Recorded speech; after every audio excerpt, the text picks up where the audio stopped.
madaxweynaha jamhuuriyadda federaalk soomaaliya mudane xasan sheekh maxamuud ayaa qorsheynaya ama doonayo inuu dalka geliyo sharciga marshallow waa sharci haddii la adeegsado markaasi aysan suurtagal ka ahayn in wadankaasi ay ka qabsoonto doorasho. inta badanna sharciga marshallowga ayaa loo adeegsadaa wadamada doorashooyinku kusoo foolleeyihiin islamarkaasina ku jiro dagaalada ahliga ah. muddaxileedka madaxweyne xasan sheekh maxamuud ay ka harsan tahay 1 sano iyo bar wuxuu diiradda ku saari doonaa la dagaalanka argagixisada, iyadoo markaasi ay marmarsiyo weyn u noqonaysa in dalka uu geliyo marshallow. tanina haddii ay dhacdo waa mid u fududayn doonto in dalka markaasi aysan ka qabsoonin wax doorasho ah. golaha baarlamaanka ayaa la kala diri doonaa xilliga lagu dhow yahay gabagabada muddaxileedka madaxweyne xasan sheekh maxamuud, taasoo haddii ay dhacdo sare usii qaadi doonto khilaafaadka ka dhexeeya siyaasiyiinta dalka, iyadoo markaasi ay sii iroobi doonaan maamuladii horey uga maqnaad dowladda federaalk soomaaliya. arrinta khasbaysa madaxweynaha jamhuuriyadda federaalk soomaaliya ee wadanka ku gelin doona sharciga marshallowga ayaa lagu sheegay in markaasi aysan ka hirgeli doonin ama macquul ka ahayn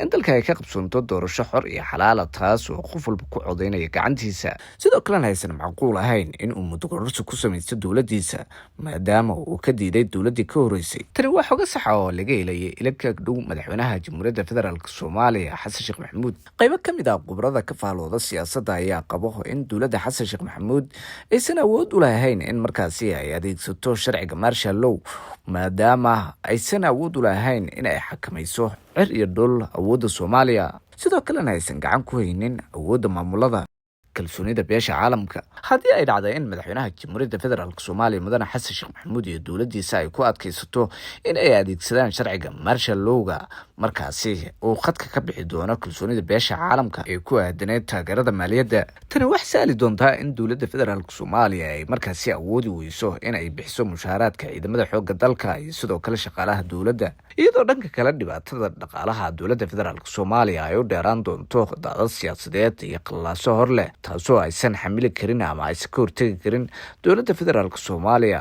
inta badan siyaasiyiinta soomaaliya ayaa ka fikara sidii xukunka ay u dheeraysan lahaayeen islamarkaasina kursiga in muddo ay usii joogi lahaayeen, iyagoo markaasi wax walba ka hormarinaya danaha qaaska ah. dowladda xasan sheekh maxamuud oo horey loogu ammaanay la dagaalanka argagixisada ayaa markaan u muuqato mid wareegi doonto xagal 90 digri, taasoo shaki weyn iyo walwal ku abuuri doonto bulshada soomaalida maadaama ay la yaab ku noqon doonto arrintan kasoo foole dowladda federaalk soomaaliya. tani waxay sidoo kale fursad u abuuri doontaa dowladaha dariska kuwaas oo ka faa'iideysan doono qalaalaasaha siyaasiyiinta gudaha dalka soomaaliya. qaybo ka mid ah loolamayaasha doonaya xilka ugu sarreeya soomaaliya, maamulada ka maqan gacanta dowladda iyo sidoo kale kuwa hadda ay maamusho dowladda federaalk soomaaliya ayaa ku kala irdhoobi doona siyaasadda cusub iyo go-aanka ay qaadan doonto dowladda federaalk soomaaliya. tani waxay sii fogeyn doontaa geedi socodka nabadda iyo hiigsiga dowlad rayid ah oo ay dadku gacantooda ku doortaan, maadaama dowlad la-aan ay ka jirtay 30 sano ee lasoo dhaafay dalkeena soomaaliya. qof kastana uu ku taamayay aragtida dowlad loo dhan yahay oo ka hana qaada dalkeena soomaaliya.